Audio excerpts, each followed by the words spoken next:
Shri Gurubhyo Namaha, children. A very good morning to all. Yesterday we were discussing about the applications of Gauss law. Hope you are thorough with all the 4 applications and hope you would have worked out the derivation part of it. Some of you had sent me the homework. The others, please keep on reading. Okay. So today we are going to talk about electrostatics of conductors and dielectrics. Now, materials are classified into two types as conductors and insulators. Now, in conductors, the movement of charge carriers, that is, movement of charge carriers in the sense the movement of electrons will be there. The electrons are free to move on the metallic conductors, whereas insulators are those substances in which the electrons are bound to the atoms. They are not free to move. Okay. So, what is happening? Suppose, for example, let us take a metallic conductor. All the metals, copper, aluminium, these are all considered to be conductors. Now, in a conductor, the electrons that are in the outermost shell, okay, those electrons are very free to move, and when it is given an external electric field, now all the electrons, they start drifting in the sense they start moving with a constant velocity.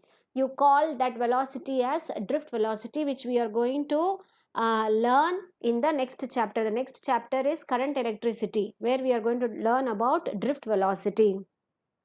This is the case of conductors. The electrons there in the outermost shell, they are free electrons. They are called as free electrons. But the electrons that are there in the innermost shells, that are bounded by the nuclei of the atom, those electrons cannot move, and those electrons are called as bound electrons. This is the same case like in the case of insulators we take. All the electrons, they are bound to the atom of the nuclei. They are restricted to move, so they cannot be moved, and the electrons without immobile electrons, they do not conduct electricity, so they are termed as insulators. Now in this chapter we are going to discuss about the behavior of conductors in the presence of an electric field. Look at the topic, electrostatics of conductors and dielectrics. Today we are going to learn about electrostatics of conductors. How do the conductor behave in an electric field? We are going to discuss some 3 or 4 points based on this topic, children. Right? So, let us move on to the first point. The first point reads as such: the electric field is zero. Now, the points, the sentences, the words are very, very important, children. The electric field is zero everywhere inside the conductor. A very, very, very important point. Electric field inside a conductor is zero. This is true regardless of whether the conductor is solid or hollow. Now this concept I am going to explain you much more clear. Look at this diagram. There is a diagram given. Now there is a conductor that is kept in an electric field. The red color arrow lines represents electric field lines, electric field. Now in this electric field you are going to keep a conductor. Now the electric field, now here this is considered to be the direction of electric field. So this is considered to be this is considered to be positive, and here it is negative. So the direction of the external electric field is from left to right. This is the direction of the external electric field. Now in that external electric field, I am going to keep a conductor. Now in a conductor, the electrons are very free to move, right? So as soon as as soon as a conductor is kept in the electric field, immediately what happens, children? The electrons that are there in the conductor, they start moving, they get accelerated, right? So they start moving to one end of the plate, the other, that is, they start moving in the direction opposite to the direction of external electric field. Electric field is from positive to negative, so electrons will start moving from right to left, and all they accumulate to one side plate, one side of the plate. Here all the electrons are getting accumulated, all the negative charge carriers. Now here all the positive charges get accumulated, right? So there is an excuse me, children, there is an induced electric field that is created inside, which is in the direction. What is the direction of the induced electric field? Now here this is from positive to negative. So the direction of the external electric field is equal to minus the direction of induced electric field. Yes or no? Yes or no? So initially the value of external electric field will be more, and at a stage both the electric fields will have the same value except they move in the opposite direction. External electric field from left to right, whereas the induced electric field due to the charge carriers are from right to left. Okay, so what happens here? What happens here? Before you apply the electric field, the free electrons in the conductor are uniformly distributed in the conductor, but when you apply an electric field, the free electrons accelerate to the left, causing the left plate to be negatively charged. Here the left plate is becoming negatively charged and the right side of the plate is becoming positively charged. So what is happening here is the electrons are realigned. Okay, and there will be, as I told you, there will be an electric field that is induced inside the conductor. Now this electric field will be there until it is equal to the external electric field, that is nullifies the external electric field, right? So once it is nullified, the conductor is said to be in electrostatic equilibrium, which means the net electric field inside the conductor will be 0. Okay, so the conductor is said to be in electrostatic equilibrium. So what is the time taken for this condition to happen? It will be 10 power minus 16 second, which takes in a very short time. Okay, you can take it as almost instantaneous, immediately. Instantaneous means as soon as an external electric field is given, this process will take place. So they will attain what is called as an electrostatic equilibrium, where the electric field is 0 everywhere inside the conductor. So this is the first point. Hope you understood this very clearly, right? We'll move on to the next. There is no net charge inside the conductors. The charges must reside only on the surface of the conductors. So net charge inside, you remember Gauss law. Gauss law, fourth application. What is the application of Gauss law? In a spherical shell, inside the Gaussian surface, the net charge is considered to be 0, and hence we said that the electric field is 0. And we already know that there is no electric field inside a conductor. Just now we read the first point, right? Now here they say that there is no net charge. Underline this word, which is very important. There is no net charge inside a conductor. So if the charges are not going to be inside the conductor, then where the charges will lie? The charges must reside. Must reside means must stay. Where it should stay? Only on the surface of the conductor. So where do the charges lie? They lie on the surface of the conductor. Okay, so now let us consider a arbitrarily shaped conductor, and this is the conductor, right? And the dotted line represents the Gaussian surface. right? Inside the conductor you have a Gaussian surface. Now inside the Gaussian surface, as per Gauss law, we have already learned that electric field inside a Gaussian surface is 0. So if the electric field is going to be 0, what will be the net flux, children? The net flux also will be 0. So which implies when the flux will be 0, when there is no charge, the flux will be 0. So which proves that the charges are, when there are no charges inside this, if the charges are going to be there, they have to be there on the surface of the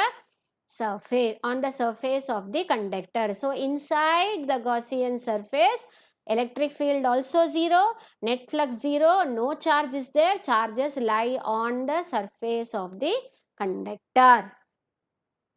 Is it clear, children? So once again, there is no net charge inside the conductors. The charges must reside only on the surface of the conductors. Right. Next point. The electric field outside the conductor.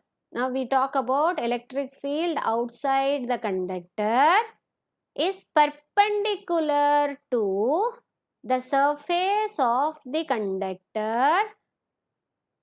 With this we'll stop, and the next point we'll continue later. So first point we'll discuss, the electric field outside a conductor is perpendicular to the surface of the conductor. Have you come across this sentence somewhere, children? Can you recall where you have come across this sentence? Anybody can make a guess? We have come across with this type of sentence in an equipotential surface. We were discussing some very important points on equipotential surface. One point what I said is, what is the direction of electric field? I said the direction of electric field is always perpendicular to the surface of the conductor. Imagine a sphere, a small conductor. Okay, now the electric field is perpendicular. Now let us consider a charge. The charge keep on moving in this sphere in this direction, right? The charge keep on moving like this, right? Suppose if you are going to have the electric field tangentially instead of perpendicular, let us consider the electric field to be in this direction. If this electric field is going to be in this direction, what happens to the charges there? Now, they are static charges. We saw in the second point, the charges lie on the surface of the conductor. Now, if there is going to be a parallel component of electric field instead of perpendicular, if the electric field is going to be tangential on the sphere, what happens to the charges there? The charges get accelerated, and you cannot no more call it as static charges. They start moving, and moving charges will produce what? Current. So that will disturb what? That will disturb the equilibrium, electrostatic equilibrium of a conductor, which should not happen. So in that case, how should you convert the, how should you imagine the electric field to be? The electric field has to be perpendicular to the surface of the conductor. It should not be tangential. Tangential in the sense, it should not be along the surface. It should not be like this. It should be like this. And it should be like this. If this is going to be the conductor, electric field lines should be perpendicular to the conductor. Hope you understood the concept clearly. If it is going to be parallel, what happens? The charges which are present on the surface, it gets accelerated and the charges start moving, producing current, which will disturb the equilibrium condition of the conductor. Hence, the electric field is not tangentially kept. It should be perpendicular to the surface of the conductor. Clear? Next point. One more point is there. What is the point? Electric field has a magnitude of. So, what is the value of E they are giving? E is equal to, what is the magnitude? Sigma by epsilon naught. Where sigma is the surface charge density at that point. Okay, we are very familiar with this. What is sigma? Sigma is surface charge density. Now I am going to arrive at this equation. They say that the magnitude of the electric field is equal to sigma by epsilon naught. So how is that we are going to prove? Look at this diagram. Now it is an irregular shaped conductor, right? And I'm going to find out the electric field inside this conductor.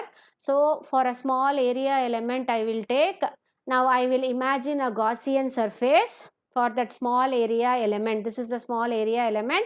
The Gaussian surface will be a cylindrical Gaussian surface. Okay, so this is, once again I repeat, this is an irregular shaped conductor where the charges are arranged on the outer surface.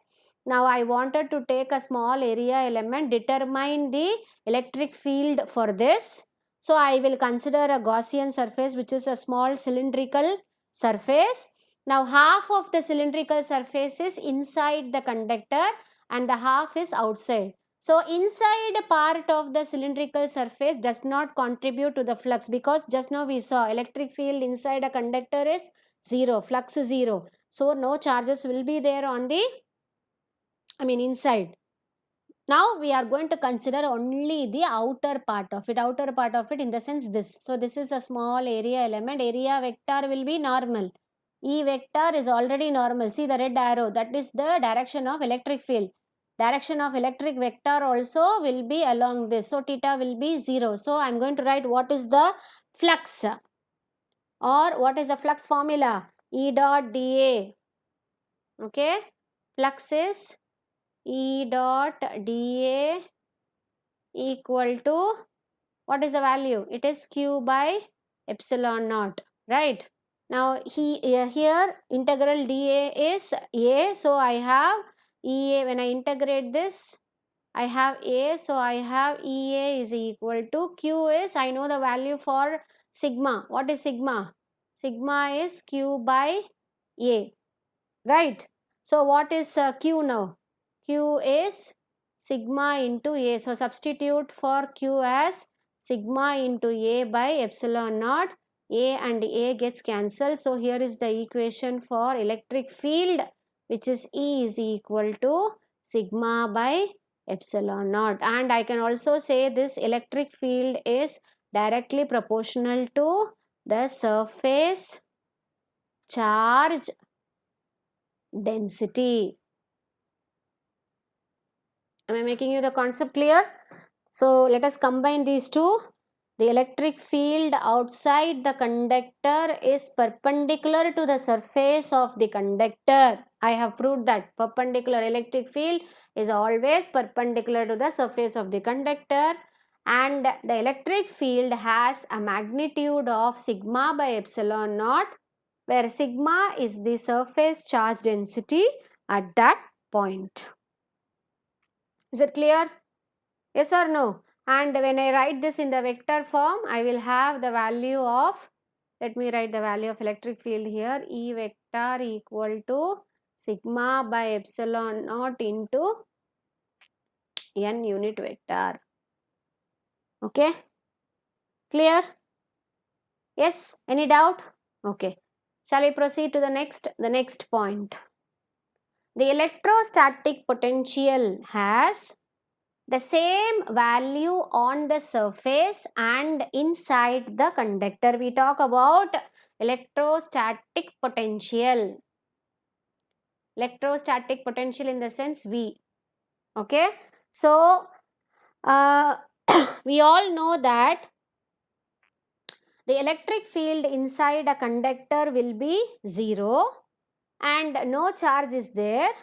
So no work is done to move the charges from inside to outside, mean that is on the surface of the conductor, right? So a conductor which has no parallel electric component, which means that the charges can be moved on the surface without doing any work. So there is no value for potential difference. What is potential difference? Potential difference is nothing but the work done in moving a charge from one point to another. Now here no work is done, electric field is 0. So no work is done, no potential difference is there. So I can say that the electric potential will be the same whether it is on the surface or inside the conductor. The potential is going to be the constant, or it will have the same value.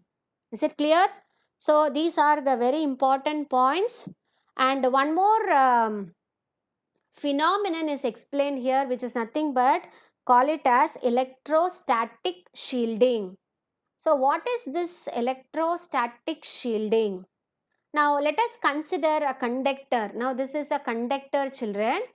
Now in this conductor, you consider a cavity inside the conductor.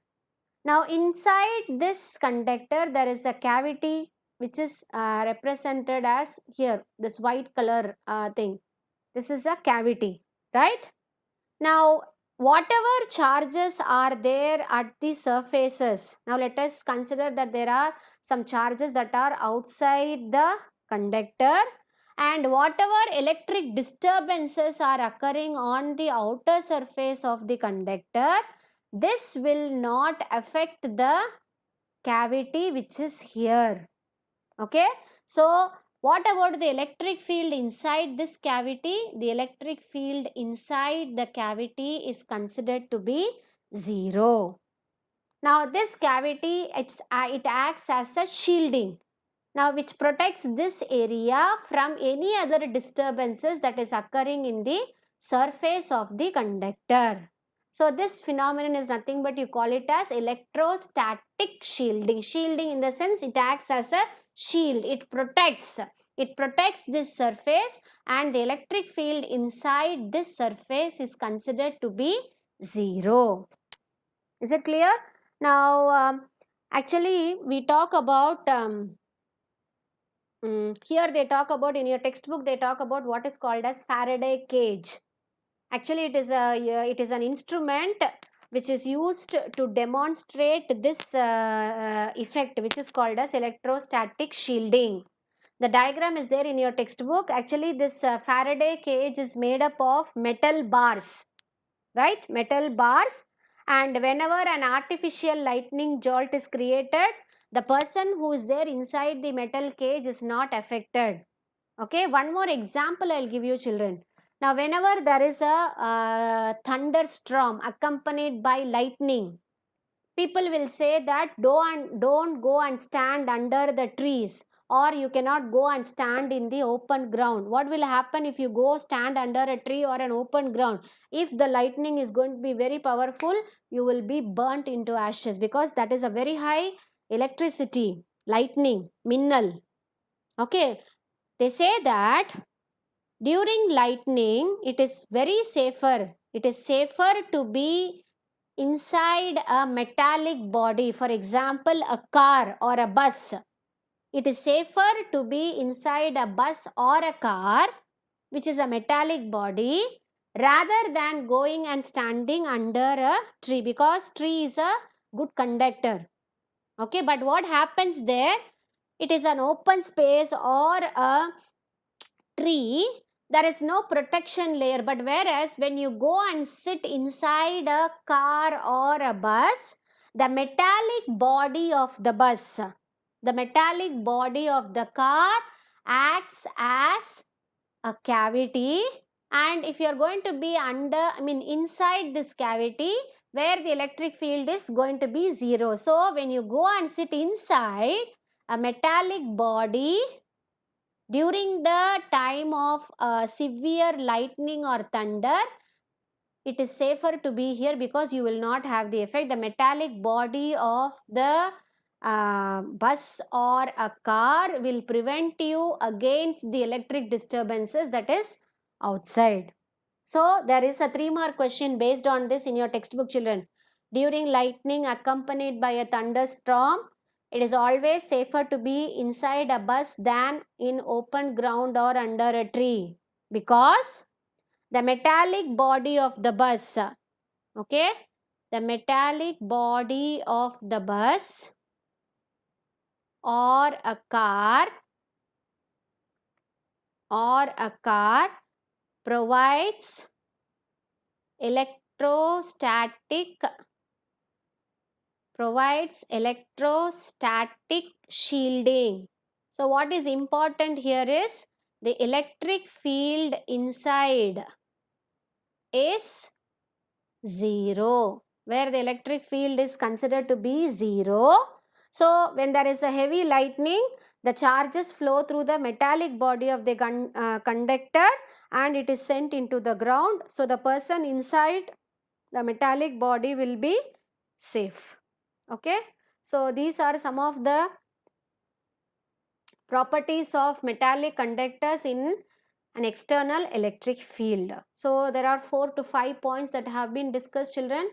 So go through this point and you write this concept once in your notebook and send it to me by evening. So it should reach me all the points. Whatever diagrams I have discussed, I want you to draw the diagram and then write the points that has been discussed, finally finishing with electrostatic shielding. Okay, ma? So see you tomorrow for the next class.